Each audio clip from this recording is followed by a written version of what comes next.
बाद भी इतना कंफ्यूजन है, व्हाट्सएप में ना भरा हुआ एकदम, हर को प्रॉब्लम है। तो सोचे क्वेश्चन करवा ही देते जो बच। तो आइए जो क्वेश्चन बच गया है उसको हम देख लेते हैं दोस्तों, और उसके बाद हम अगले चैप्टर 4 नंबर पर पहुंच जाएंगे। तो आइए देख लेते हैं। 139 नंबर है कि ग्राम पॉजिटिव तथा ग्राम निगेटिव बैक्टीरिया में अंतर क्या होता है। में अंतर होता है उनके कोशिका भित्ति के कारण होता है। और क्या अंतर होता है दोस्तों कि जो ग्राम पॉजिटिव बैक्टीरिया है, ठीक है, ग्राम पॉजिटिव बैक्टीरिया, इसका सेलवाल, इसका जो सेलवाल है, सेलवाल पेप्टिडो ग्लाइकन का बना होता है। अगला प्रश्न, रिकेटेसिस एक समूह है बैक्टीरिया का, ठीक है, रिकेटेसिस एक समूह है बैक्टीरिया का, ठीक है। एक अलग तरह का प्रश्न ये भी आया हुआ कि रिकेटेसिस किस फाइलम के जीव, किस किंगडम के सदस्य हैं, मोनेरा के हैं कि प्रोटिस्टा के हैं। प्रश्न एक तरह से और भी आया है कि रिकेटेसिस किसका समूह है, बैक्टीरिया का, और बैक्टीरिया मोनेरा किंगडम में है। बैक्टीरिया किस किंगडम में है, मोनेरा किंगडम में, बैक्टीरिया मोनेरा किंगडम है। तो रिकेटेसिस भी किस किंगडम के अंतर्गत है, मोनेरा किंगडम के अंतर्गत आएंगे। तो किंगडम के भी बारे में पूछा गया इसका। अगला प्रश्न पर आइए, साइनोबैक्टीरिया तथा बैक्टीरिया में समान रूप से क्या पाए जाते हैं, ठीक है। तो यहाँ पर देखिए क्लियर कट आंसर है कि क्या पाए जाते हैं, न्यूक्लियस। क्योंकि फ्लैजिला की बात करिएगा तो वो प्रोटिस्टा में होता है, मोनेरा में होता ही फ्लैजिला हो गया या फिर सीलिया हो गया, ये सब हम जान चुके हैं कि प्रोटिस्ट किंगडम में होते हैं। और बैक्टीरिया आपका मोनेरा में है। क्लोरोप्लास्ट किसी मोनेरा में नहीं होते हैं, एफसीएस राइबोसोम नहीं होते, बच गया न्यूक्लियोइड यानी कि न्यूक्लियोलाइड ही दोनों में होते हैं। और न्यूक्लियोइड क्या, तो न्यूक्लियस के भीतर ही पाया जाता था क्या, न्यूक्लियोइड। न्यूक्लियस के भीतर जो गोलाकार की संरचना होती थी उसे हम कहते थे न्यूक्लियोइड। तो साइनोबैक्टीरिया और बैक्टीरिया में समान रूप से प्रोकैरियोटिक कोशिकाएं पाए जाते हैं, और उन प्रोकैरियोटिक कोशिका में क्या पाए जाते हैं, न्यूक्लियस। बाकी इन सब का अभाव है दोस्तों। मानव के आंत में कौन सा बैक्टीरिया पाया जाता है, तो मानव के आंत में एस्चेरिचिया, और ये लाभदायक बैक्टीरिया है दोस्तों, ये हानिकारक बैक्टीरिया नहीं है। ये मानव के आंत में रहते हैं और आंत में पहुंचने वाले हानिकारक सूक्ष्म जीवों का भक्षण करते रहते हैं। यानी कि इस बैक्टीरिया का भोजन अन्य कोई सूक्ष्म जीव होता है जो हमारे आंत में पहुंचते हैं। तो इस तरह ये लाभदायक बैक्टीरिया है दोस्तों। नेक्स्ट पर आइए, भोजन की विषाक्तता, एक ही बैक्टीरिया जो सबसे प्रमुख है और उसका नाम क्या है, कोलेस्ट्रीडियम बोटुलिनम है, कोलेस्ट्रीडियम बोटुलिनम है। मृदा में धान की पैदावार बढ़ाने वाला मुक्त जीवी जीवाणु कौन सा है, ठीक है। यहाँ पर क्या बात किया गया है, मुक्त जीवी। मुक्त जीवी मतलब किसी पर आश्रित रहने वाला नहीं, और वो कौन है आपको, एनाबिनो। एनाबिनो एक प्रकार का साइनोबैक्टीरिया है। क्या है दोस्तों, साइनोबैक्टीरिया है, साइनोबैक्टीरिया है। तो कभी कभी एनाबिनो ना देकर, और साइनोबैक्टीरिया की एक और प्रजाति है नॉनस्टॉक, ठीक है, नॉनस्टॉक, ये भी मुक्त जीवी जीवाणु है। तो एनाबिनो नॉनस्टॉक जो साइनोबैक्टीरिया की एक प्रजाति है, यही आपको मुक्त जीवी स्वतंत्र रूप से रहकर मिट्टी में नाइट्रोजन स्थिरीकरण करके करते हैं। अब देखिए कि राइजोबियम भी करता है दोस्तों, ठीक है, लेकिन राइजोबियम सहजीवी है, ये दालानी पौधे में रहता है, ये मुक्त जीवी नहीं है। ठीक उसी तरह एजेटोबैक्टर जो है वो भी एक तरह का सहजीवी है, मुक्त जीवी नहीं है। तो इसका आंसर एनाबिनो होगा। इसका आंसर और क्या हो सकता है, या ये दोनों ना देकर सीधा ऑप्शन क्या दे सकता है, क्योंकि एनाबिनो नॉनस्टॉक दोनों ही किसकी प्रजाति है, साइनोबैक्टीरिया की प्रजाति है। क्लियर हो गया। आगे आ जाते हैं दोस्तों, दही जमाने में बताना पड़ेगा, बिल्कुल नहीं बताना पड़ेगा, लैक्टोबैसिलस। चाय की पत्तियों में क्यूरिंग के लिए किसका, जीवाणु। क्यूरिंग का मतलब समझ रहे ना, और न सिर्फ क्यूरिंग का संबंध चाय की पत्ती से बल्कि तंबाकू के भी पत्ती से। क्यूरिंग का मतलब होता है सुगंध को बढ़ाना, तंबाकू के भी और चाय की पत्तियों के भी सुगंध को बढ़ाना क्यूरिंग कहलाता है, जो जीवाणु के द्वारा किया जाता है। चाय की पत्तियों पर जीवाणु की क्रिया, देखिए यहाँ पर सीधा क्वेश्चन पूछा क्या जाए, और अगर तंबाकू को पूछते गति क्या नाम है, चमड़े के संबंध में, तो चमड़े में क्या होगा, ट्रेनिंग होगा। चमड़े में क्या होगा दोस्तों, ट्रेनिंग होगा, ट्रेनिंग होगा। साइनोबैक्टीरिया का उपयोग जैव उर्वरक के रूप में किया जाता है कहां, इससे पहले क्वेश्चन था उलट, उसमें पूछा था कि धान के खेत में कौन है, तो इसमें है कि जैव उर्वरक। जैव का मतलब होता है जिंदा। जब भी जैव के बारे में पूछ दे तो समझ जाइए जिंदा चीज ही आंसर होगा, और ये आंसर क्या होगा दोस्तों, धान का खेत। ठीक है, अब धान का खेत से तात्पर्य यहाँ पर दलदल से है दोस्तों। किससे है? यानी कि हर वो विकल्प सही होगा जिसका संबंध किससे होगा, दलदल से होगा। तो धान का खेत जो है भारत में अक्सर दलदली होते हैं। मतलब ये जो साइनोबैक्टीरिया है दलदलीय क्षेत्र में या जल में पाया जाता है, इसीलिए इसका आंसर डी होगा। ऐसा कोई जरूरी नहीं कि धान के खेत में होगा, कोई भी फसल जो दलदल में हो रहा है वहां पर साइनोबैक्टीरिया पाया जा सकता है। क्लियर है? स्वतंत्र जीवी अवायवीय, ठीक है, अवायवीय तो भी समझ में आएगा। अवायवीय का मतलब एनएरोबिक, ऑक्सीजन के अनुपस्थिति में जब शोषण होता है तब उसे हम अवायवीय शोषण कहते हैं। तो स्वतंत्र जीवी अवायवीय नाइट्रोजन स्थिरीकारक जीवाणु कौन है? कोलेस्ट्रिडियम है। ठीक है, कोलेस्ट्रिडियम है। राइजोबियम हो गया या फिर एजेक्टोबैक्टर हो गया, ये सब सहजीवी है। ये सब क्या है? सहजीवी। आगे आते हैं, कौन सा सहजीवी स्थिरीकारक जीवाणु है? सहजीवी में एक का फ्रेंकिया और दूसरा राइजोबियम है। ठीक है, फ्रेंकिया और राइजोबियम, ध्यान रखिएगा। सहजीवी में दो नाम याद रखना है, फ्रेंकिया और राइजोबियम। और स्वतंत्र जीवी में क्या याद रखना है? कोलेस्ट्रिडियम। भूलना नहीं है दोस्तों, बैक्टीरिया का नाम खूब पूछे जा रहे हैं। ठीक है, तो सहजीवी नाइट्रोजन स्थिरीकारी जीवाणु फ्रेंकिया और राइजोबियम। ठीक है, उसके बाद स्वतंत्र जीवी में क्या याद रखना है? कोलेस्ट्रिडियम। साइनोबैक्टीरिया में नॉस्टॉक एनाबिना, साइनोबैक्टीरिया में नॉस्टॉक एनाबिना। आते हैं जैव गैस के उत्पादन में। जैव गैस का मतलब मीथेन। जैव गैस किसको कहते हैं दोस्तों? मीथेन कहते हैं। कोई भी जैव गैस यानी कि जीवों के अवशिष्ट से जो गैस उत्पन्न होता है जैव गैस मीथेन। और इस बैक्टीरिया को क्या कहते हैं दोस्तों? मीथेनोजैन कहते हैं, मीथेनोजैन कहते हैं। ठीक है, मीथेन उत्पादन में प्रयुक्त होने वाले जीवाणु या जैव गैस में प्रयुक्त होने वाले जीवाणु, जैव गैस उत्पादन में प्रयुक्त होने वाले जीवाणु मीथेनोजैन होता है, मीथेनोजैन। वैसे जीवाणु के समूह जो फफूंदी के तंतु, फफूंदी का मतलब समझ रहे ना, कवक। फफूंदी का मतलब कवक। कवक के तंतुओं से जुड़कर जाल जैसी संरचना बनाते हैं, उसे फलॉक्स कहते हैं, फलॉक्स कहते हैं।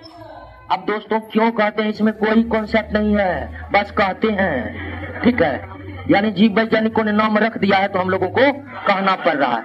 और ऐसे प्रश्नों को सीधा रट लेना है। ठीक है, नहीं रटिएगा तो रटने के लिए बहुत आदमी तैयार है। ठीक है, हाँ।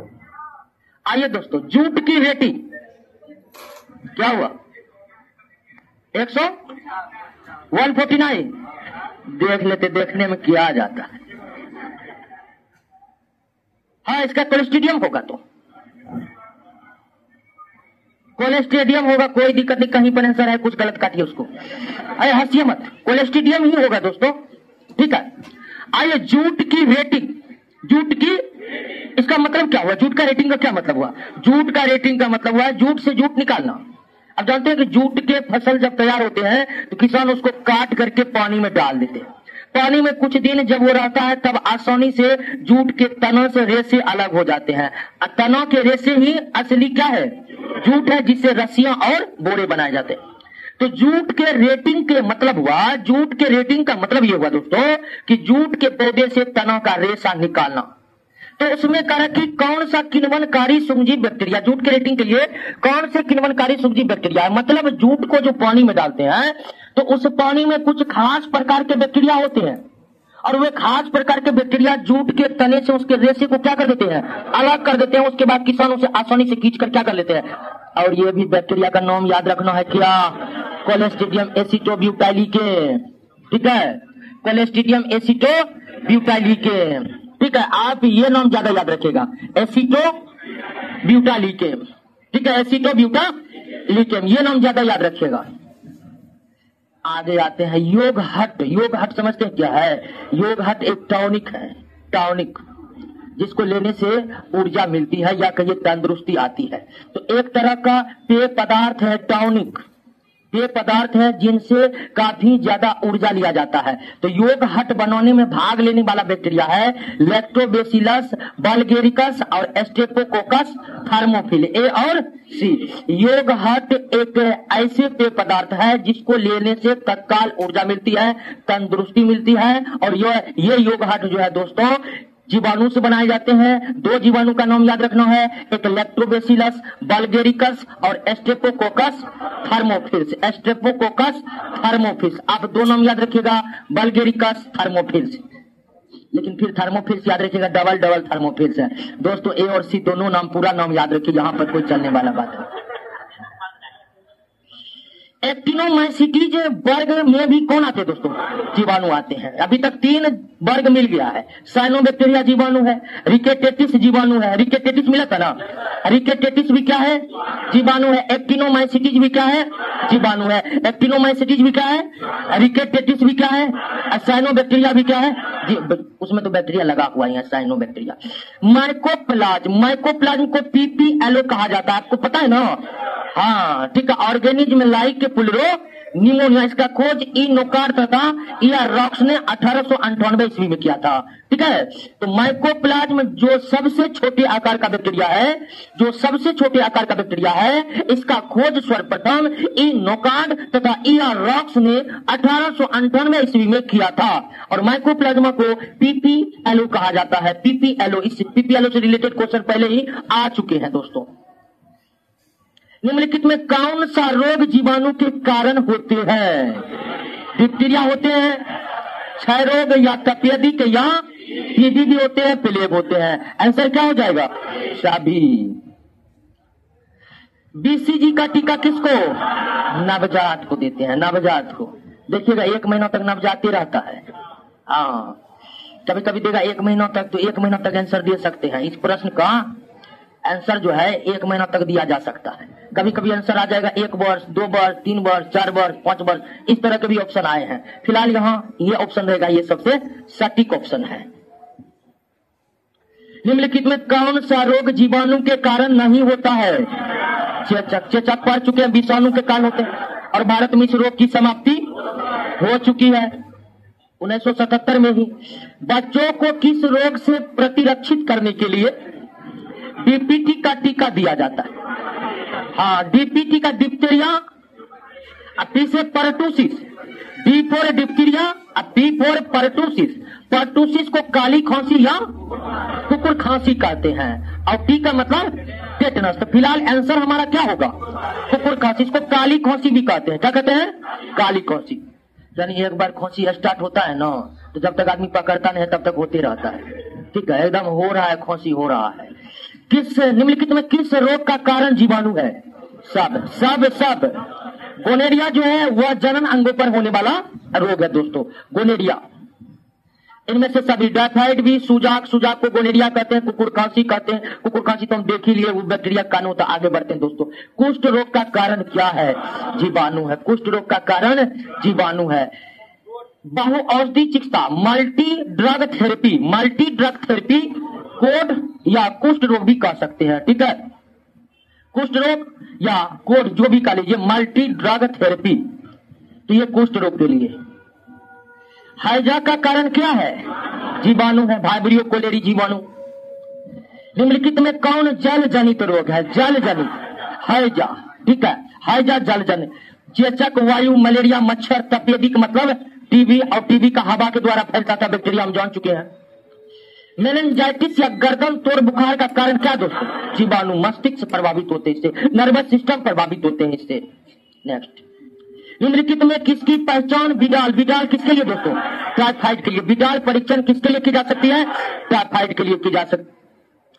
काली मौत प्लेग को कहते हैं। प्लेग को शरीर लास्ट में काले पड़ जाते हैं, अंत में व्यक्ति की मौत हो जाती है। हालांकि प्लेग लगभग अब खत्म हो चुका है, पूरे विश्व से खत्म होने के कगार पर पहुंच चुका है। नींबू और टमाटर का कैंकर रोग, हाँ 2 रोग क्लियर है, मोजाइक वायरस, कैंकर जीवाणु। मोजाइक रोग किसी भी पौधे में पूछे किसके कारण? वायरस के कारण। कैंकर रोग किसी पौधे में पूछे जीवाणु के कारण। सेब और नाशपाती में होने वाला फायर ब्लाइट यानी कि निर्जा या अग्नि निर्जा भी कहते, किसके कारण? जीवाणु का। एकदम सेब के ऊपर लाल लाल चकते जैसे संरचनाएं बन जाती है और सेब खराब हो जाते हैं। निम्नलिखित में किससे धनु स्तंभ यानी टेटनस का बात दोस्तों? जीवाणु के कारण, टेटनस जीवाणु के कारण। निम्नलिखित में कौन मवेशियों में एंथ्रेक्स नामक बीमारी फैलाता है? बैक्टीरिया फैलाता है। ट्यूबरकुलोसिस उत्पन्न होता है बैक्टीरियम ट्यूबरकुलोसिस के द्वारा, माइकोबैक्टीरियम ट्यूबरकुलोसिस के द्वारा। प्रोकैरियोटिक के अंतर्गत आने वाले वे जीव कौन है जिनके कोशिका भित्ति नहीं होती है? यह है एक्टिनोमाइसिटीज। ठीक है, एक्टिनोमाइसिटीज में कोशिका भित्ति, यानी कि एक्टिनोमाइसिटीज ऐसे वर्ग के जीवाणु है जिनमें कोशिका भित्ति नहीं होती है। साइनोबैक्टीरिया में होता है, बैक्टीरिया में भी होता है, माइकोप्लाज्म भी बैक्टीरिया है, इसमें भी होता है। लेकिन एक्टिनोमाइसिटीज जो है ऐसे बैक्टीरिया है जिसमें कोशिका भित्ति, लेकिन कोशिका झिल्ली होती है, कोशिका झिल्ली होती है। क्लियर हो गया? कौन एक संक्रामक रोग नहीं है? हाँ, मधुमेह यानी डायबिटीज। आनुवंशिक रोग या कुपोषण या अति पोषण के कारण होने वाले रोग संक्रामक नहीं है। अब मधुमेह अति पोषण के कारण होने वाला रोग है। जब रक्त में ग्लूकोज की मात्रा अधिक हो जाती है तब मधुमेह होता है। दोस्तों, निम्नलिखित में कौन संक्रामक है? कोई भी रोग जो सूक्ष्म जीवों के कारण होगा वह क्या होगा? संक्रामक होगा। देखिए कि सारा का सारा डिप्थीरिया जीवाणु के कारण होता है, रेबीज विषाणु के कारण, कालाजार प्रोटोजोआ के कारण होता है। यानी सभी रोग कोई न कोई सूक्ष्म जीवों के कारण हो रहे हैं, और सूक्ष्म जीवों के कारण अगर रोग होगा तो वो संक्रामक होगा ही होगा। Next, tab. टैब का फुल फॉर्म होता है टाइफाइड एंटीबैक्टीरियल। Typhoid antibacterial. ये टीका सब ले सकता है, बच्चा भी ले सकता है, जवान भी ले सकता है, बुढ़ा भी ले सकता है। लेकिन एक बार टीका लेने पर मात्र सुरक्षा कितने साल तक?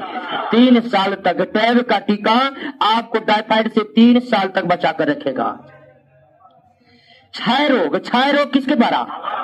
कहीं पर इसका आंसर जल के द्वारा होता है। ठीक है, जल के द्वारा नहीं होगा, हवा के द्वारा होगा। ठीक है, ध्यान दीजिएगा, जल के द्वारा नहीं फैलेगा। टीबी के बारे में हम डिटेल में बताए थे ना। बैक्टीरिया किसके द्वारा फैल रहा था? हवा के द्वारा फैल रहा था, हवा के द्वारा। जल के द्वारा हैजा, जल के द्वारा हैजा। टीबी हवा के द्वारा। टीकाकरण एक व्यक्ति को रोगों से बचाता है क्योंकि वह प्रतिरक्षी पदार्थ उत्पन्न करता है। प्रतिरक्षी कभी कभी न देकर क्या दे सकता है? एंटीबॉडी दे सकता है। तो ये भी एंटीबॉडी उत्पन्न करता है या प्रतिरक्षी पदार्थ उत्पन्न करता है, दोनों आंसर हो सकता है इसका। क्लियर हो गया? ट्रिपल एंटीजन है, ट्रिपल डीपीटी, इसी को कहते हैं ट्रिपल एंटीजन। 3 टीका है ना जो, तो ट्रिपल किससे और किसी में उपयोगी नहीं होता है? टाइफाइड के लिए टैब का टीका है।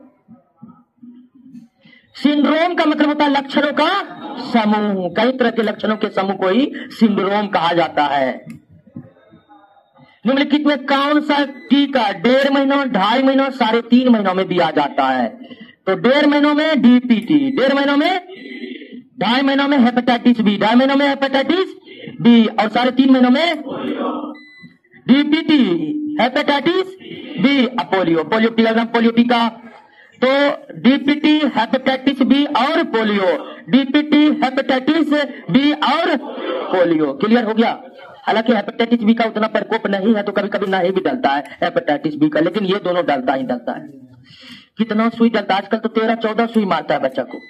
ठीक है, हाँ, लेकिन ये अच्छी बात है कि सरकारी अस्पताल में बिल्कुल फ्री में अवेलेबल है, नहीं तो प्राइवेट के चक्कर में सारे के टीके लेने में 1.5 लाख खर्चा होता है। ठीक है। निमोनिया किस सूक्ष्म जीव?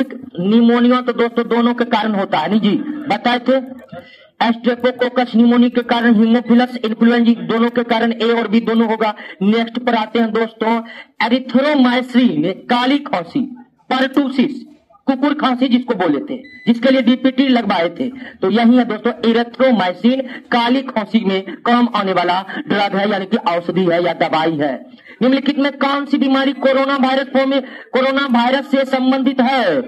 हाँ, मार्स, सार्स और कोविड-19। मार्स, सार्स और कोविड-19। कोविड-19 तो अभी भी फैला हुआ है दोस्तों। सारे के सारे कोरोना वायरस फैमिली से होने वाला बीमारी है। ठीक है, और सब में श्वसन तंत्र खराब होता है। सब में क्या खराब होता है? यानी कोरोना वायरस फैमिली में जितने भी वायरस हैं, सारा का अटैक मानव के या अन्य किसी जंतुओं के श्वसन तंत्र पर होता है। किस तंत्र पर?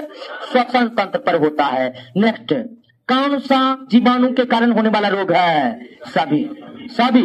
आलू में बिल्ट रोग, गेहूं में बिलगन रोग, और चावल में अंगमारी होगा, मतलब पूरा का पूरा चावल खाता। ठीक है। निम्नलिखित में कौन जल संक्रामक है? जल संक्रामक में टाइफाइड। अच्छा रोग तो टीबी को कहते हैं, टाइफाइड हो रहा है हेपेटाइटिस ए। हेपेटाइटिस बी रक्त और लार के द्वारा फैलता है। हेपेटाइटिस बी से रिलेटेड एक क्वेश्चन हम पीछे भी किए थे। हेपेटाइटिस बी का फैलाव रक्त या फिर लार के माध्यम से होता है, जल के माध्यम से। जल के माध्यम से कौन फैलता है? तो एक तो टाइफाइड जल के माध्यम से फैलता ही फैलता है, हेपेटाइटिस ए फैलता है, लेकिन हेपेटाइटिस बी जल के द्वारा नहीं फैलता। क्षय रोग मतलब टीबी, और टीबी हम पहले ही क्लियर कर चुके, हवा के द्वारा फैलता है। तो 1 और 4 होगा हमारा आंसर, 1 और 4। क्लियर हो रहा है दोस्तों? टीका, टीका क्या है? टीका दोस्तों कृत्रिम सक्रिय उपार्जित प्रतिरक्षा है, या टीका क्या है? दूसरा आंसर हो सकता है एंटीजन। हालांकि ये वाला प्रश्न हम कर चुके हैं। टीका क्या है? एंटीजन, जिसको हम बाहर से लेते हैं, इसलिए यह क्या है? कृत्रिम है। सक्रिय, ये पूरे जीवन काल में सक्रिय बना रहता है। उपार्जित यानी कि ये हमारे शरीर में जाकर एक खास प्रकार के एंटीबॉडी बनवाकर हमारे शरीर को प्रतिरक्षा प्रदान करता है। तो टीका एक प्रकार का एंटीजन है। टीका कृत्रिम सक्रिय उपार्जित प्रतिरक्षा है। कृत्रिम सक्रिय उपार्जित प्रतिरक्षा है। डिप्थीरिया यहाँ थो होगा दोस्तों। डिप्थीरिया श्वसन से संबंधित, श्वसन तंत्र से संबंधित बीमारी है, और श्वसन तंत्र से संबंधित बीमारी में क्या होगा? गला घुटना होगा, गला घुटना। नेक्स्ट है एंटीबायोटिक यानी कि प्रतिजैविक अधिकांशतः किससे प्राप्त होते हैं? जीवाणु से। वर्तमान समय में 90% से अधिक एंटीबायोटिक दवाओं का निर्माण बैक्टीरिया के सहायता से करवाए जा रहे हैं, लेकिन प्रथम एंटीबायोटिक किसके द्वारा बना था? कवक के द्वारा बना था। नेक्स्ट पनीर में विशेष सुगंधी जीवाणु के कारण क्यूरिंग हो गया, टेनिन हो गया, और पनीर में विशेष सुगंधी लाना क्या कहलाता है? राइपेनिन कहलाता है। पनीर में विशेष प्रकार की सुगंधी लाना क्या कहलाता है दोस्तों? राइपेनिन कहलाता है। क्लियर है? नेक्स्ट वाहित जल, वाहित मल जल। वाहित मल जल को इंग्लिश में सीवेज कहते हैं। क्या कहते हैं? सीवेज कहते हैं। बड़े बड़े शहरों में देखिएगा नालों से होकर मानव मल मूत्र किचन का अपशिष्ट पदार्थ ये सब बहते रहते हैं ना, उसे ही क्या कहते हैं? वाहित मल जल, या इंग्लिश में क्या कहते हैं? सीवेज कहते हैं।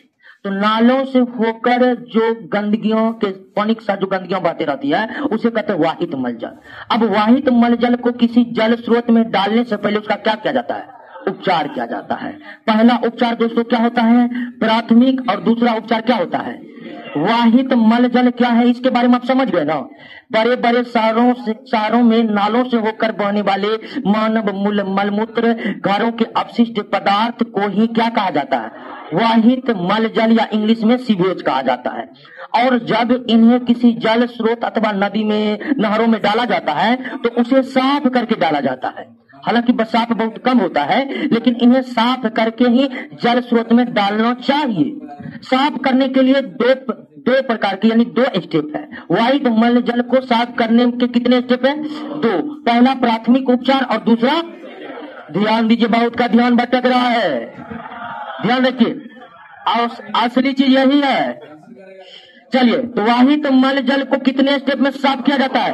प्राथमिक। और अब प्राथमिक में क्या किया जाता है? प्राथमिक में वाहित मल जल में जो बड़े बड़े अपशिष्ट होते हैं, जिसको छन्ना पर से छानकर अलग किया जा सकता है, वो काम कहलाता है प्राथमिक उपचार। यानी प्राथमिक उपचार के दौरान सीवेज या वाहित मल जल से बड़े बड़े अपशिष्टों को छन्नी के माध्यम से छानकर क्या कर दिया जाता है? अलग कर लिया जाता है। उसके बाद द्वितीयक उपचार के अंतर्गत उसमें क्या गिरा दिया जाता है? जीवाणु उन सारे अपशिष्ट को सरा गला देते हैं।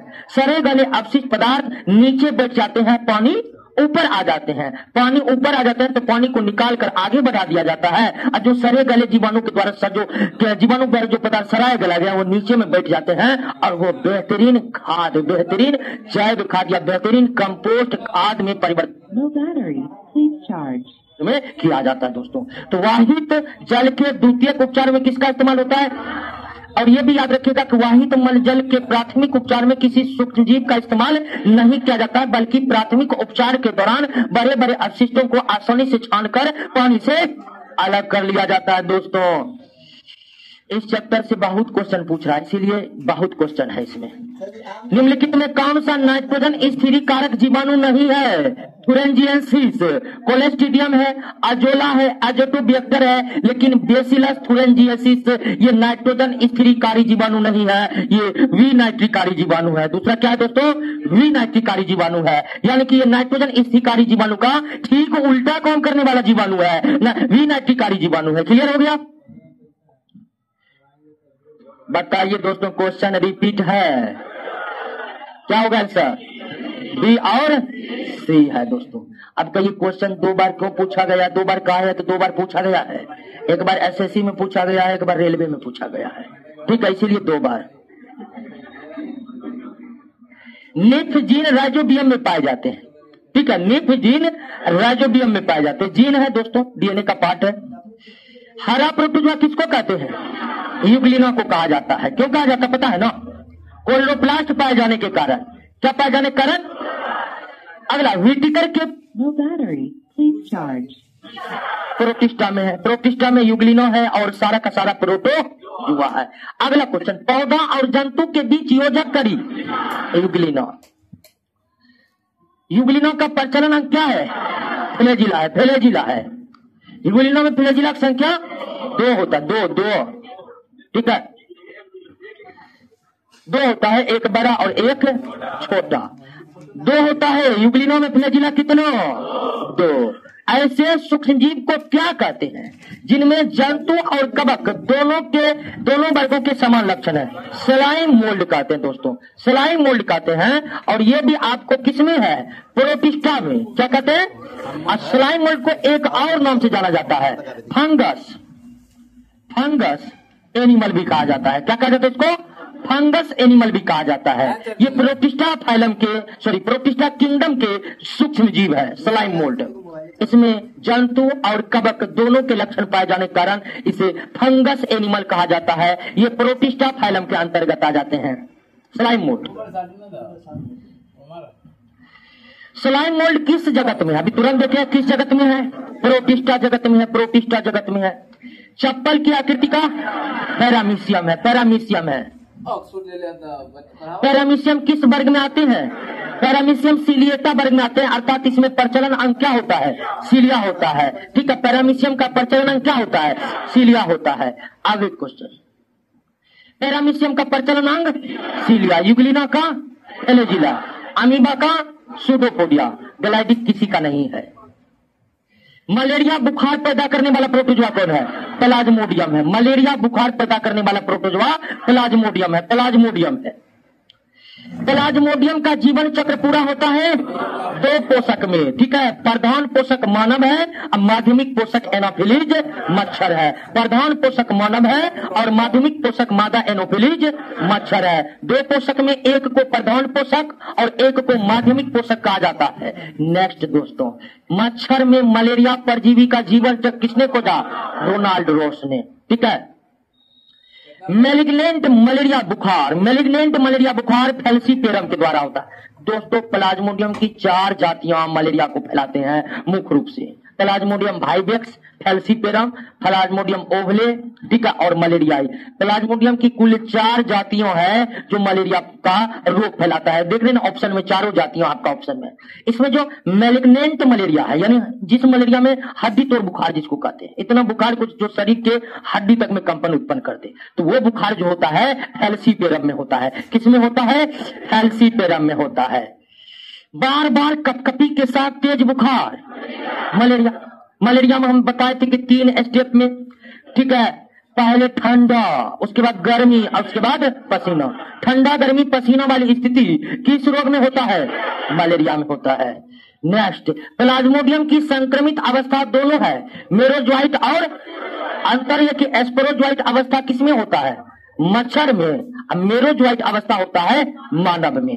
दोनों ही अवस्था संक्रमित होता है। एस्पेरोजोइट अवस्था अगर संक्रमित नहीं होगा तो प्लाज्मोडियम फैलेगा? नहीं फैलेगा। तो मच्छर के लार में जो प्लाज्मोडियम की अवस्था है उसे एस्पेरोजोइट कहते हैं, और मानव के रक्त में जो प्लाज्मोडियम की अवस्था है वो मेरोजोइट कहते हैं, और दोनों ही अवस्था संक्रमित अवस्था है। नेक्स्ट, मलेरिया मादा एनोफिलीज से फैलता है। यह खोज सबसे पहले किसने किया? रोनाल्ड रोस ने किया। मलेरिया किसके द्वारा एक व्यक्ति से दूसरे व्यक्ति में फैलता है? एनोफिलीज मच्छर के द्वारा। घातक मलेरिया प्लाज्मोडियम मलेरियाई के द्वारा फैलता है। घातक प्लाज्मोडियम मलेरियाई के द्वारा फैलता है। अब मैलिग्नेंट किसके द्वारा फैलाता है? थैलेसीपेरम के द्वारा। मलेरिया से प्रभावित होने वाला अंग क्या है? पिलहा है। मलेरिया में रक्त के आरबीसी क्षतिग्रस्त हो जाते हैं और आरबीसी क्षतिग्रस्त होने के बाद कहां पहुंचते हैं? पिलहा, जिसके कारण पिलहा का आकार सामान्य से क्या हो जाता है? तो मलेरिया में प्रभावित होने वाला अंग पिलहा है और इस रोग में पिलहा की समान आकृति काफी बड़ी हो जाती है। नेक्स्ट, मलेरिया तथा डेंगू में निम्नलिखित में क्या समानता है? मलेरिया तथा डेंगू में समानता है? समानता नहीं है। मलेरिया दोनों में बुखार आता है, क्लियर। मलेरिया में बुखार, डेंगू में भी। दोनों मच्छर के काटने से फैलता है, ये भी समान है। दोनों मानव में फैलता है, ये भी समान है। तो मतलब अलग कौन है? मच्छर की प्रजाति। मलेरिया एनोफिलीज मच्छर से, डेंगू एडिज मच्छर से। एडिज कई क्वेश्चन हम देख चुके हैं डेंगू से रिलेटेड। तो डेंगू एडिज मच्छर या टाइगर मच्छर के कारण फैलता है। एडिज मच्छर को और क्या बोलते हैं? टाइगर मच्छर। जबकि मलेरिया किससे? एनोफिलीज से। रोगों को फैलाने वाले मच्छर को क्या कहा जाता है? वेक्टर कहा जाता है। रोगों को फैलाने वाले कीटों को वेक्टर कहा जाता है। निम्नलिखित में कौन सा तीव्र जठरांत संबंधी संक्रमण यानी कि गैस्ट्रो इंटेस्टिनल इन्फेक्शन, तो ये दोस्तों पैदा होता है हैजा में। ठीक है, हैजा में ये स्थिति आती है। हैजा के अलावे ये स्थिति और किस में आती है? डायरिया में आती है। किस में आती है? डायरिया के अतिरिक्त ये और किस में आती है? पेचिस में आता है। तो इसका आंसर यानी कि गैस्ट्रो इंटेस्टिनल इन्फेक्शन का मतलब बार बार उल्टी और दस्त से है। बार बार उल्टी और दस्त से है। और ऐसी स्थिति हैजा में भी बनती है, ऐसी स्थिति डायरिया में भी बनती है और ऐसी स्थिति पेचिस में भी बनती है। बहुत को नींद आ रहा है।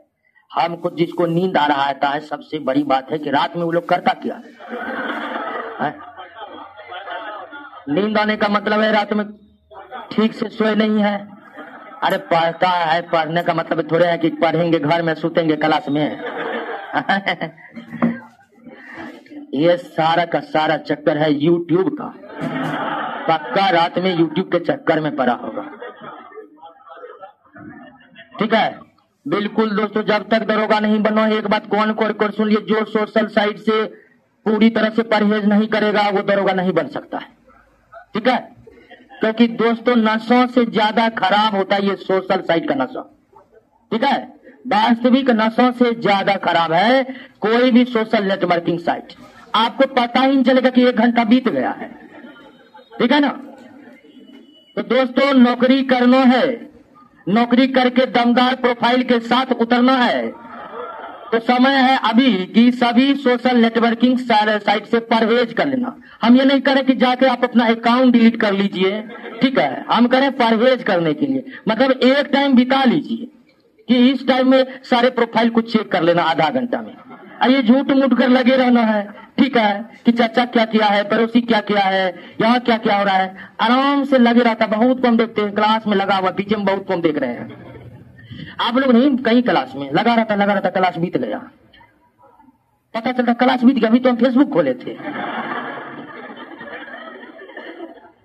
तो दोस्तों याद कर लीजिए, नौकरी करना है सबको। बस मानव में बैक्टीरिया के संक्रमण का सबसे आम इलाज क्या है? एंटी बैक्टीरिया के द्वारा फैलाए गए बीमारी पर एंटीबायोटिक दवाओं का पूरा असर होता है। यही कारण आप जानते हैं कि बैक्टीरिया के द्वारा फैलाए जाने वाले रोग जानलेवा साबित नहीं होते हैं। बैक्टीरिया के द्वारा फैलाए जाने वाले सभी रोगों का समुचित और सस्ता इलाज उपलब्ध है वर्तमान समय में। वो इसी कारण से कि बैक्टीरिया के द्वारा फैलाए जाने वाले रोगों पर एंटीबायोटिक का असर होता है। वही वायरस के द्वारा फैलाए जाने वाले रोग कई आज भी घातक है, कईयों का आज भी इलाज उपलब्ध नहीं है। क्यों? तो वायरस के रोगों पर एंटीबायोटिक का असर।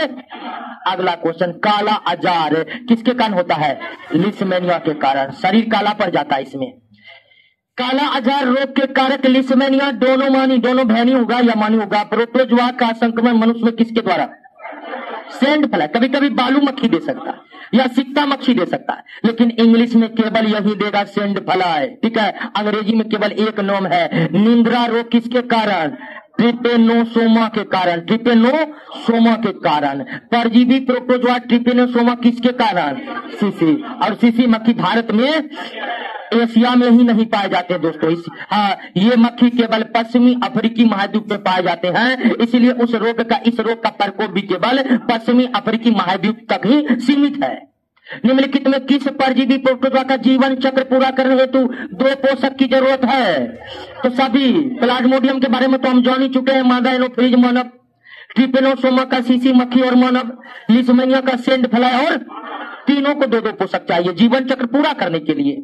नेक्स्ट, मनुष्य के शरीर में एंट अमीबा हिस्टोलेप्टा कहाँ पाया जाता है? आंत में। आंत में रहकर कौन रोग फैलाता है? पेचिस रोग फैलाता है, जिसका लक्षण डायरिया की तरह है। पेचिस या अमीबियासिस किसके कारण? एंट अमीबा हिस्टोलाइटिका भी याद रखिएगा, यहाँ नहीं ऑप्शन में, लेकिन आप याद रखिएगा एंट अमीबा हिस्टोलाइटिका। एंट अमीबा हिस्टोलाइटिका के संक्रमित अवस्था को ट्रोफो ज्वाइंट कहते हैं। ठीक है, ट्रोफो, थोड़ा सा मिस्टेक है, ट्रोफो ज्वाइंट इस तरह से लिखते हैं, ज्वाइंट। क्लियर? याद रखिएगा ट्रोफो ज्वाइंट। ठीक है, ट्रोफो ज्वाइंट याद रखना है। ट्रोफो ज्वाइंट तो बहुत ऑप्शन की याद कर लेता है। ठीक है, एंट अमीबा हिस्टोलाइटिका संक्रमित अवस्था को क्या कहते हैं? ए होगा आंसर। ऐसे भी स्टूडेंट मिला है हमको, तो हो सकता परीक्षा में इधर उधर कर दे, क्योंकि हमको मिला एक बार कैसे पूछे किसका आंसर क्या होगा? सी होगा सर। तो रटना भी है इस गति से नहीं कि ऑप्शन याद हो जाए, ये ए नंबर में है ऑप्शन। ठीक है, निम्नलिखित में किसकी आकृति निश्चित नहीं होती है? अमीबा की। अमीबा की आकृति पल पल बदलती रहती है। हमारे शरीर के रक्त के WBC की आकृति भी निश्चित नहीं रहती है, सेल वाले चैप्टर में हम पढ़ाए थे। अमीबा का प्रचलन अंग कूटपाद। कूटपाद को अंग्रेजी में सीडोपोडिया कहते हैं। क्या कहते हैं? सीडोपोडिया। पैरामीशियम का सीलिया, यूग्लिना का फ्लैजिला। अमीबा में कूटपाद किस हेतु महत्वपूर्ण है? भोजन ग्रहण करने और प्रचलन। उसी तरह पैरामीशियम में भी सीलिया भोजन ग्रहण करने तथा प्रचलन के लिए, उसी तरह यूग्लिना में फ्लैजिला भी भोजन ग्रहण करने तथा प्रचलन। यानी कि जो सीलिया, फ्लैजिला और कूटपाद नामक संरचना है, कूटपाद नामक संरचना है दोस्तों, ये सिर्फ ये मुख्य रूप से प्रचलन अंग है, लेकिन प्रचलन अंग के अतिरिक्त ये भोजन ग्रहण करने में भी क्या करते हैं? मदद करते हैं। मलेरिया परजीवी तथा अमीबा, मलेरिया परजीवी तथा अमीबा दोनों क्या है दोस्तों? प्रोटोजोआ है। ठीक है, मनुष्य के आंत में रहने वाला एसिडिसिया कोलाई, हाँ ई कोलाई आप लाते हैं। कौन सा प्रोटोजोआ प्रकाश उत्पन्न करते हैं? प्रकाश उत्पन्न करने में तो याद रखिए न्यूक्टिल्यूका, न्यूक्टिल्यूका। ठीक है, ये प्रकाश उत्पन्न करता है दोस्तों। निम्नलिखित में कौन प्रकाश संश्लेषी प्रोटोजोआ है? सभी के सभी, डायजोफ्लैजिलेटस, डायटम और यूग्लिनाइट। और ये याद रखिएगा प्रोटिस्टा किंगडम में यही 3 मुख्य जीव है जो क्या है? प्रकाश संश्लेषी। सारा एक जगह आपका। डायटम क्या है? तो प्रोटिस्ट है, प्रकाश संश्लेषी। डायनोफ्लैजिलेटस, यूग्लिनाइट, ये तीनों नाम याद रखिएगा, ये प्रकाश संश्लेषी जीव है। प्रोटिस्ट जीवों के कोशिका में पाए जाने वाले संकुचनशील रिक्तिका का क्या कार्य है? तो इसका कार्य उत्सर्जन तथा जल संतुलन दोनों बनाने का कार्य करता है।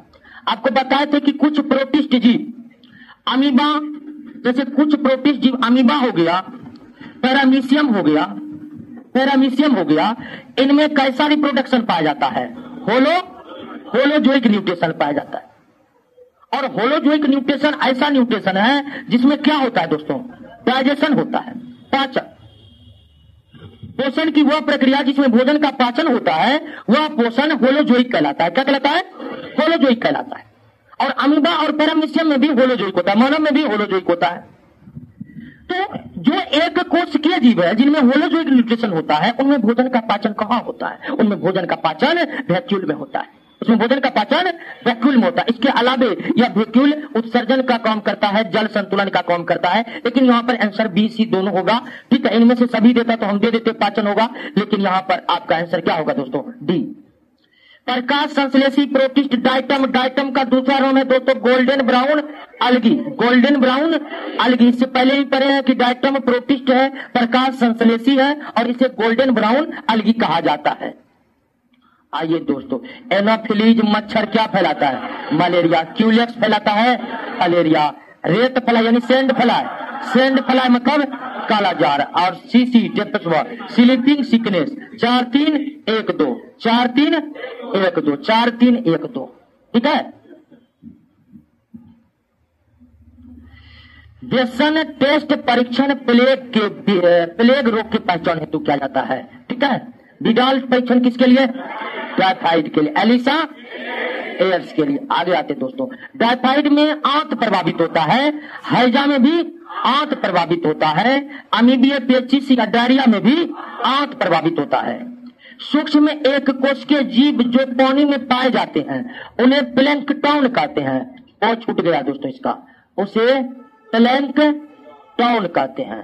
ठीक है। सूक्ष्म एक कोशिकीय जीव जो पानी में पाए जाते हैं उसे क्या कहते हैं? प्लैंकटन कहते हैं। कवक के अध्ययन को क्या कहते हैं? माइकोलॉजी कहते हैं। शैवाल के अध्ययन को माइकोलॉजी। वनस्पति जगत में गैर हरित विषम पोषित पौधा कवक है दोस्तों। ठीक है। कवक को वनस्पति जगत में रखा नहीं गया है। वनस्पति का मतलब पौधा है, तो इन्हें वनस्पति जगत में रखा नहीं गया है, बल्कि पहले रखा गया था। यानी जब कवक की खोज हुई थी तो खोज के समय इन्हें वनस्पति जगत में रखा गया था, लेकिन वर्तमान में ये वनस्पति जगत में नहीं है। नेक्स्ट, कवक में किस तरह का पोषण होता है? कवक में स्वपोषी तथा विषमपोषी, autotrophic heterotrophic, autotrophic heterotrophic. Next, सभी कवक सदैव क्या होते हैं? विविध पोषी होते हैं, हेटेरोट्रोपिक। अब देखिए कवक मृतोपजीवी भी होते हैं, कवक परजीवी भी होते हैं, लेकिन मृतोपजीवी परजीवी प्रकार है किसका? विविध पोषी का। इसीलिए हम आंसर क्या दिए हैं?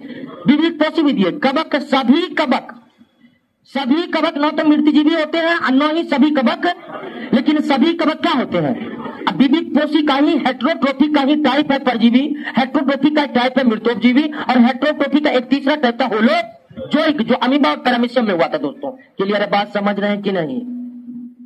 आगे, निम्नलिखित में कौन सा एक सही नहीं है? देखिए पहला ही कथन सरासर गलत है कि नहीं? कवक स्वपोषी होते हैं? नहीं, कवक में कोलोप्लास्ट या फिर कोलोफिल का अभाव होता है, जिसके कारण कवक स्वपोषी नहीं हो सकते हैं। कवक सहजीवी होते हैं, कवक परजीवी होते हैं, कवक मृतजीवी होते हैं, लेकिन कवक स्वपोषी नहीं होते। क्लियर है? नेक्स्ट, हाँ क्या दिक्कत है इसमें? क्या है? 243 पर एक आ जाइए। 243 का डी नहीं होगा, स्वपोषी तो कवक हो ही नहीं सकते हैं। क्लियर है? तो इसका आंसर क्या होगा? अब विषम पोषी कहिए या विविध पोषी कहिए, बात बराबर है। विषम पोषी या विविध पोषी या परपोषण, तीनों नाम से, लेकिन इंग्लिश में एक ही नाम है, हेटेरोट्रोपिक। तो 243 का थोड़ा सही करिएगा। 243 का आंसर डी नहीं होगा, इसका आंसर बी होगा। कवक में भोजन का रूप क्या होता है? हाँ, यानी कि कवक में संचित भोजन किस रूप में रहते हैं? गलत। सेम प्रश्न 246 247 सेम प्रश्न है, बस पूछने का तरीका अलग है। रिजर्व भोज पदार्थ ग्लाइकोजेन है। नेक्स्ट, कवकों की कोशिका भित्ति काइटिन और हेमीसेलुलोज की बनी होती है। काइटिन और हेमीसेलुलोज की बनी होती है। कवक की कोशिका भित्ति में किस चीज की नहीं बनी होती है दोस्तों? ठीक है, किस चीज की? सेल्यूलोकाइटिन तो होता है, सेल्यूलोज हेमीसेल्यूलोज के रूप में रहता है दोस्तों। पेक्टिन नहीं होता दोस्तों। क्या नहीं होता है? पेक्टिन नाम की कोई भी पदार्थ कवक की कोशिका भित्ति में नहीं होता है दोस्तों। इसका आंसर याद कर लीजिएगा, रट लीजिएगा, डी होगा। पेक्टिन भी कार्बोहाइड्रेट ही है, पेक्टिन भी कार्बोहाइड्रेट ही दोस्तों। सिर्फ याद रखना है कि कोशिका भित्ति में मुख्य रूप से क्या पाया जाता है? सेल्यूलोज भी हेमीसेल्यूलोज के रूप में पाया जाता है, कैलोज भी पाया जाता है। कैलोज भी कार्बोहाइड्रेट है। ठीक है, अल्टर फल्टर नाम जितना है ना, सब कार्बोहाइड्रेट या प्रोटीन का रहता है, समझे? अगला, कौन एक कोशिकीय कवक है? ईस्ट, पेनिसिलियम हो गया, गोबर छत्ता, म्यूकर, ये सब बहुकोशिकीय कवक है। पेनिसिलियम क्या दोस्तों? कवक है, और इसी कवक से पहली बार एंटीबायोटिक बनाता। डबल रोटी या पाव रोटी के निर्माण में काम होने वाला कवक सैक्रोमाइसिस, और ये एक प्रकार का क्या है? ईस्ट की प्रजाति है। कभी ये नाम देकर ईस्ट दे सकता है ऑप्शन में दोस्तों। सैक्रोमाइसिस सेरेबेसी ईस्ट की एक प्रजाति है। नेक्स्ट, जब गेहूं के गूंथे हुए आटे में ईस्ट कोशिका मिलाई जाती है तो डबल रोटी कोमल और छिद्रयुक्त हो जाती है। क्यों? तो ईस्ट कोशिका डालने पर कौन सी प्रक्रियाएं होती है? किण्वन प्रक्रियाएं होती है, फर्मेंटेशन होता है। जहां भी फर्मेंटेशन होगा तो कौन गैस बाहर निकलता है? और CO2 का उत्पादन होने के कारण ही रोटी स्पंजी हो जाता है, छिद्रयुक्त हो जाता है। तो ईस्ट कोशिकाएं फर्मेंटेशन को अंजाम देते हैं, और जब भी फर्मेंटेशन होगा कार्बन डाइऑक्साइड गैस रिलीज होगा। जहां भी फर्मेंटेशन होगा कार्बन डाइऑक्साइड रिलीज होगा। कार्बन डाइऑक्साइड गैस निकलने के कारण वो मुलायम भी हो जाता है और छिद्रयुक्त हो जाता है। ईस्ट में कायिक जनन यानी कि वेजिटेटिव रिप्रोडक्शन किसके कारण होता है? मुकुलन के कारण। इस प्रश्न को अगर नहीं समझ रहे हैं कोई दिक्कत नहीं है, रिप्रोडक्शन चैप्टर में आप समझिएगा इसको फिर से। पेनिसिलिन का खोज किसने की? अलेक्जेंडर फ्लेमिंग ने किया था। पेनिसिलिन की खोज अलेक्जेंडर फ्लेमिंग ने किया था दोस्तों। नेक्स्ट, औद्योगिक स्तर पर पेनिसिलिन कब प्राप्त किया जाता है? पेनिसिलियम क्राइसोजेनम से। पेनिसिलियम, लेकिन अलेक्जेंडर फ्लेमिंग जिस पेनिसिलिन से एंटीबायोटिक बनाए थे वो पेनिसिलियम नोटेटम था। क्लियर है ना? यानी कि अलेक्जेंडर फ्लेमिंग ने पेनिसिलियम नोटेटम नामक कवक से निकाला था दोस्तों। अगला प्रश्न उसी के बारे में पूछेगा। लेकिन वर्तमान समय में इंडस्ट्रियल लेवल पर जो पेनिसिलिन उत्पादन किया जाता है वो किससे किया जाता है? लेकिन पहली बार पेनिसिलियम का उत्पादन किससे हुआ था? जैसे नेक्स्ट क्वेश्चन देखिए, और नेक्स्ट क्वेश्चन का आंसर क्या होगा? पेनिसिलियम नोटेटम होगा। अलेक्जेंडर फ्लेमिंग ने प्रथम प्रतिजैविक पेनिसिलियम को पेनिसिलियम नोटेटम से बनाया था, और वर्तमान समय में औद्योगिक स्तर पर पेनिसिलियम किस कवक से प्राप्त किया जाता है? पेनिसिलियम क्राइसोजेनम से। लेकिन अलेक्जेंडर फ्लेमिंग किससे निकाला था? याद रहेगा ना? अगला, प्रथम खोजा गया एंटीबायोटिक पेनिसिलिन है। अगला, विस्तृत स्पेक्ट्रम प्रतिजैविक स्ट्रेप्टोमाइसीज को कहते हैं। किससे उत्पन्न होता है? स्ट्रेप्टोमाइसीज से उत्पन्न होता है। अब ये समझ लीजिए विस्तृत स्पेक्ट्रम प्रतिजैविक क्या है। स्पेक्ट्रम तो आप समझते होंगे। स्पेक्ट्रम एक पर्दा है जिसे प्रिज्म के पीछे लगाया जाता है। ठीक है, प्रकाश का डिस्पर्शन ऑफ लाइट पढ़े हैं, प्रकाश का वर्ण विक्षेपण। तो प्रकाश का वर्ण विक्षेपण सबसे पहले न्यूटन ने अंजाम दिया था प्रिज्म के सहायता से, लेकिन यहां पर उसका संबंध उससे नहीं है। यहां पर इसका संबंध किससे है तो उसी को समझाना है आपको दोस्तों। ध्यान दीजिए, विस्तृत स्पेक्ट्रम प्रतिजैविक मतलब यह हुआ दोस्तों कि स्ट्रेप्टोमाइसीज बैक्टीरिया से स्ट्रेप्टोमाइसिन बनाने के लिए स्ट्रेप्टोमाइसिन एंटीबायोटिक बनाया जाता है। स्ट्रेप्टोमाइसीज बैक्टीरिया से स्ट्रेप्टोमाइसिन नामक एंटीबायोटिक तैयार किया जाता है। लेकिन स्ट्रेप्टोमाइसिन तैयार होने के साथ साथ अपने आप और भी कई एंटीबायोटिक प्राप्त हो जाते हैं। यानी कि एक एंटीबायोटिक तैयार करने के लिए हम प्रोसेस को शुरुआत करते हैं, और उस प्रोसेस में हमें एक साथ कई एंटीबायोटिक प्राप्त हो जाते हैं। अगला, स्ट्रेप्टोमाइसिन प्रतिजैविक को वाक्समैन ने पृथक किया था। इसके लिए नोबेल पुरस्कार से भी सम्मानित किया गया। नेक्स्ट, कवक के बारे में निम्नलिखित में कौन सा कथन सत्य नहीं है? कवक यूकैरियोटिक जीव है, बिल्कुल ये देखिए ये सही नहीं है। कवक की कोशिका भित्ति पेक्टोसेलुलोज की बनी होती, गलत है। हेमीसेलुलोज की बनी होती। किसकी?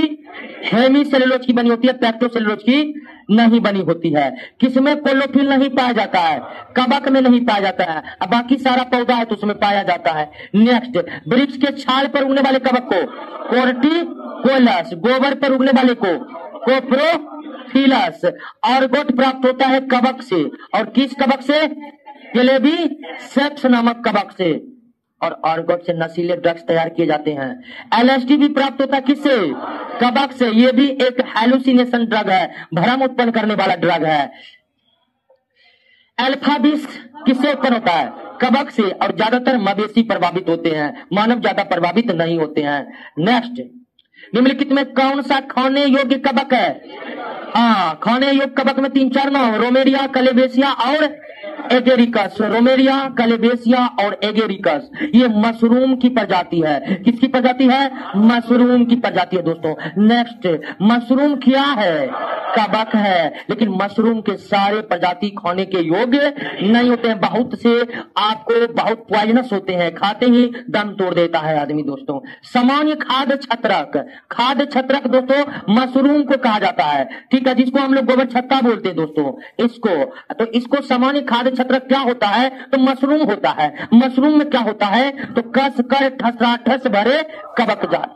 एक बात बताए थे कि कवकों के, बहुकोषीय कवकों के अगर शारीरिक संरचना पर हम विचार करें तो बहुकोषीय कवकों के शारीरिक संरचना बहुत ही सिंपल होता है। उनके शरीर में केवल धागों की समान संरचनाएं होती है, जिसे हम क्या कहते हैं, कवक जाल कहते हैं। तो उस कवक जाल से ही पूरा निर्मित है। तो ये जो खाद्य छत्रक है, ये मशरूम है, इसको हम कसकर ठसाठस भरे कवक जाल कह सकते हैं, जिसमें खाने पीने के लिए क्या पाया जाता है। निम्नलिखित में कौन सा एक कवक उच्च पादप का मतलब वृक्षों से है दोस्तों। यहाँ पर उच्च पादप का मतलब कह दिया कि वृक्ष, बड़े बड़े वृक्ष जो होते हैं। पेड़ पौधे भी कई तरह के होते हैं, बहुत छोटे होते हैं, कुछ झाड़ी प्रकार के होते हैं, कुछ बड़े बड़े वृक्ष होते हैं। तो वृक्षों की बात की जा रही है। तो उच्च पादप की जड़ों के बीच के उपयोगी कार्यात्मक संबंध को क्या कहते हैं, माइकोराजा कहते हैं। यानी माइकोराजा एक तरह से रिलेशनशिप का नाम है। कवक और उच्च पौधे के जड़ जो आपस में सहजीवी संबंध बनाते हैं, उसे क्या कहा जाता है, माइकोराजा कहा जाता है। एस्परजिलस कवक का उपयोग क्या बनाने में, पनीर बनाने में किया जाता है दोस्तों। पनीर बनाने में कवक में क्या नहीं होता है, प्लास्टिड नहीं होता है, कोलोप्लास्ट नहीं होता है, कोलोफिल नहीं होता है। जैव सक्रिय अणु साइक्लोएस्पोरिन ए किससे बनाया जाता है, कवक से बनाया जाता है, जिसका इस्तेमाल जेनेटिक इंजीनियरिंग में किया जाता है। नेक्स्ट, मानव रुधिर में कोलेस्ट्रॉल के स्तर को घटाने में सहायक स्टेटिन किससे तैयार किया जाता है, ईस्ट। मानव के शरीर में, मानव के रक्त में कोलेस्ट्रॉल की मात्रा 150 से 200 मिलीग्राम प्रति 100 ml ब्लड होनी चाहिए, इससे ज्यादा नहीं होनी चाहिए, ठीक है। इससे ज्यादा अगर कोलेस्ट्रॉल हो गया तब फिर हाइपरटेंशन के हम शिकार हो जाएंगे। तो कोलेस्ट्रॉल के स्तर को घटाने के लिए स्टेटिन का इस्तेमाल किया जाता है। और यह स्टेटिन किससे तैयार किया जाता है, ईस्ट से तैयार किया जाता है दोस्तों। नेक्स्ट, निम्नलिखित में किसे गदादार कवक कहा जाता है, बेसिडियोमाइसिटिस को क्या कहा जाता है, गदादार कवक, क्योंकि इसका बिल्कुल गदा के समान आकार, गदा समझते हैं ना, ठीक है, उसी तरह। बायोफॉर्म पेचिस के लिए, बायोफॉर्म, चीनोफॉर्म, सब पेचिस, वही एंट अमीबा हिस्टोलाइटिका वाला जो बीमारी था दोस्तों। गाद की बीमारी कब की, गाद, खाज, नोचनी, खुजली, सब कवक। आलू में लेट ब्लाइट रोग जो है, फाइटोप्थोरा इन्फेंटस कवक, ये दोस्तों किसका नाम है, कवक का नाम है। फाइटोप्थोरा इन्फेंटस कवक के कारण होता है। आलू में लेट ब्लाइट रोग फाइटोप्थोरा इन्फेंटस कवक के कारण होता है। गन्ने में लाल सड़न रोग, गन्ने में लाल धारी रोग जीवाणु के कारण, गन्ने में लाल धारी रोग जीवाणु के कारण, गन्ने में लाल सड़न रोग कवक के कारण। पूछेगा गन्ने में मोजाइक रोग, मूंगफली का टिक्का रोग कवक के कारण होता है। टिक्का, इसमें एकदम काले काले टिक्के बन जाते हैं पत्ते पर। मूंगफली में होने वाला टिक्का रोग का कारण दोस्तों क्या है, सर्कोप्सोरा पर्सोनेटा, सर्कोप्सोरा पर्सोनेटा, यह भी एक प्रकार का क्या है, कवक का नाम है। कवक का नाम है दोस्तों। ऐसे में आपको क्या करना पड़ेगा, एकमात्र उपाय है, रट लीजिए, इसको रट लेना है। गन्ने में लाल सड़न रोग कोलेट्रोट्राइकम फैलकेटम के द्वारा होता है, और यह भी एक प्रकार का क्या है, कवक है, कवक है, कवक। और सब पूछा हुआ प्रश्न है, ये नहीं कि हम जानबूझकर डाल दिए हैं क्या, नहीं, ये तो आलू में लेट ब्लाइट के लिए होता है। फाइटोप्थोरा इन्फेंटस एक आंसर मिल चुका, आलू में लेट ब्लाइट रोग में फाइटोप्थोरा इन्फेंटस आंसर दिए थे ना। गन्ने में लाल सड़न के लिए कोलेट्रोट्राइकम फैलकेटम होगा, क्लियर। पादप में होने वाले रोगों का सबसे उत्तरदायी कारण कोकोन यानी कि कवक। पौधे में आर्द्र पतन रोग, ठीक है, आर्द्र पतन यानी कि पत्तियों का झड़ जाने वाला रोग, पीथियम डेबेरियनम कवक के कारण होता है, पीथियम डेबेरियनम कवक के कारण होता है दोस्तों। नेक्स्ट, कैंसर शब्द ग्रीक के कार्सिनोस शब्द से व्युत्पन्न हुआ है, जिसका अर्थ होता है क्या करा। कवक, कैंसर शब्द की उत्पत्ति किस शब्द से हुआ है, ग्रीक शब्द से हुआ है। किस ग्रीक शब्द से हुआ है, कार्सिनोस से हुआ है। कार्सिनोस का शाब्दिक अर्थ क्या है, क्या करा है दोस्तों। कैंसर रोग कारकों को क्या कहते हैं? कार्सिनोजेंस कहते हैं। कैंसर रोग के कारक को क्या कहते हैं? कार्सिनोज कहते हैं। और कैंसर रोग कई कारणों से हो सकते हैं। कैंसर आनुवंशिक कारणों से हो सकता है। कैंसर निकोटीन युक्त खाद्य पदार्थों के लगातार सेवन से हो सकता है। कैंसर सूक्ष्म जीवों के भी कारण हो सकता है। यानी कैंसर होने की कोई एक कारण नहीं है। भ्रांतियां बैठ गया है कि गुटखा सुपारी खाएंगे तब वो कैंसर हो, तब ही कैंसर होगा, लेकिन ऐसा कुछ नहीं है। कभी कभी आप देखे होंगे कि कुछ नहीं खाता है फिर भी हो गया क्या? कैंसर। तो कैंसर आनुवंशिक हो सकता है, कैंसर भौतिक हो सकता है, कैंसर रासायनिक रूप से फैल सकता है। यानी कैंसर होने के कई कारण है, लेकिन कारण जो भी हो सारे कारण को क्या कहेंगे?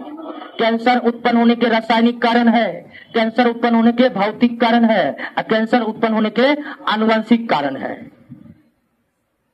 कैंसर के ऊतकों की जांच के लिए बायोप्सी, कैंसर का पता लगाने के लिए बायोप्सी परीक्षण किया जाता है। बायोप्सी परीक्षण में दोस्तों जहां पर डॉक्टर को शक रहता है कि इस भाग में कैंसर हो गया है, वहां का मांस काट कर क्या कर लिया जाता है? अलग कर लिया जाता है। और फिर उन मांसों का निरीक्षण करके पता लगाया जाता है कि इसमें कैंसर है या नहीं। ब्लड कैंसर को क्या कहा जाता है? ल्यूकेमिया कहा जाता है। ब्लड कैंसर को और हाँ सी, ल्यूकेमिया सी में है। देखिए कितना नजदीक नजदीक ऑप्शन है। ल्यूकेमिया हनी, ल्यूकेमिया होगा दोस्तों, ल्यूकेमिया होगा। ब्लड कैंसर ल्यूकेमिया होता है।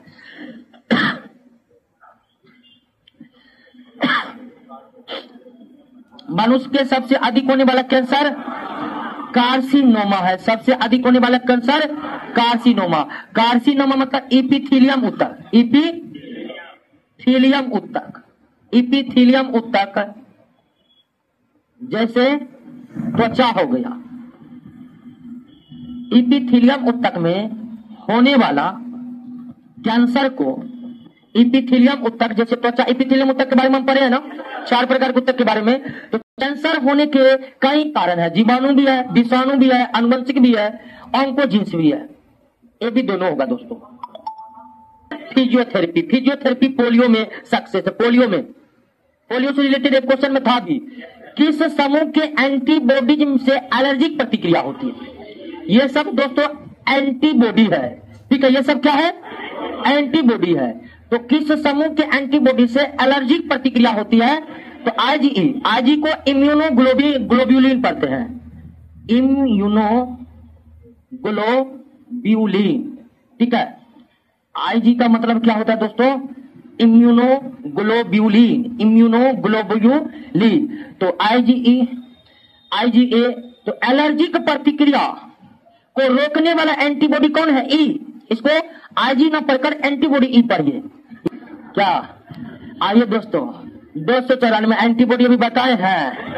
एंटीबॉडी पहले बता रहे हैं, ध्यान दीजिए। इससे पहले जो भी एंटीबॉडी बनाए बताए भूल जाइए, नया पढ़िए। एलर्जिक प्रतिक्रिया होती है एंटीबॉडी इसे। उसके बाद एलर्जी के दौरान देखिए सेम टू सेम क्वेश्चन क्या मार दिए? एलर्जी मिले या सीधा ई खोजिए। कई तरह से क्वेश्चन पूछा जा सकता है। आंसू, लार, मां के दूध में कौन सा इम्यूनोग्लोबिन पाया जाता है? ए पाया जाता है, ए। दूसरा क्वेश्चन, श्वसन तंत्र, श्वसन तंत्र तथा पाचन तंत्र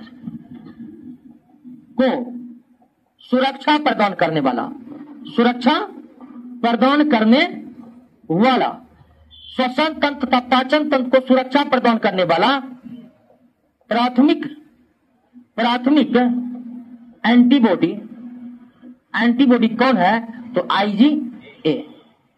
यानी कि हमारे पाचन तंत्र में अगर कोई सूक्ष्मजीव चला गया तो सबसे पहले जो एंटीबॉडी उसके विरुद्ध काम करना शुरू करेगा तो वो है इम्यूनोग्लोबिन ए या एंटीबॉडी ए। हमारे श्वसन तंत्र में कोई सूक्ष्मजीव प्रवेश कर गया है तो उनके विरुद्ध अगर कोई एंटीबॉडी सबसे पहले काम करना शुरू करेगा तो है एंटीबॉडी ए।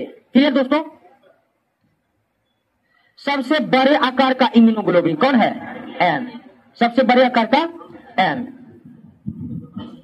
अगला, बाहरी कोशिका को नष्ट करने का कार्य करता एम और जी। ठीक है, एम और जी, एम और जी। ठीक है, एम और जी। सबसे ज्यादा मात्रा में पाया जाने वाला एंटीबॉडी, सबसे ज्यादा कौन एंटीबॉडी पाया जाता है? जी। ठीक है, ये सबसे ज्यादा। सबसे कम पाया जाना एंटीबॉडी डी। सबसे नेक्स्ट एलर्जेंस। एलर्जेंस दोस्तों एंटीबॉडी ई को कहते हैं, जो क्या होते हैं, असंक्रामक होते हैं। और एलर्जेंस एक ऐसा एंटीजन है जो असंक्रामक होते हैं और एंटीबॉडी ई के स्रवण या सेक्रेशन को क्या करते हैं, बढ़ाते हैं। जब हमारा शरीर एलर्जी का शिकार होता है तो शरीर में किसका स्राव होता है, एलर्जेंस का। एलर्जेंस कौन सा एंटीबॉडी बनवाते हैं, अब फिर हम एलर्जी से बचाव कर पाते हैं। टी लिम्फोसाइट का उत्पन्न होता है थाइमस में। टी लिम्फोसाइट थाइमस में, ये एंटीबॉडी बनाने वाला एक प्रकार का डब्ल्यूबीसी कोशिका है। बी लिम्फोसाइट, हाँ टी लिम्फोसाइट थाइमस में। बी लिम्फोसाइट सबसे बड़ा जीवाणु है दोस्तों थियोमार्गरिटा नेविबियनेसिस, सबसे बड़ा जीवाणु। प्रोटोजोआ शब्द किसने दिया है, गोल्डफस ने दिया है। प्रोटोजोआ किसने दिया है, खत्म हो गया दोस्तों, क्लियर हो गया, तो खत्म हो गया है। लेकिन उनका क्या होगा जिसको अभी भी 1 और 2 याद नहीं हुआ है,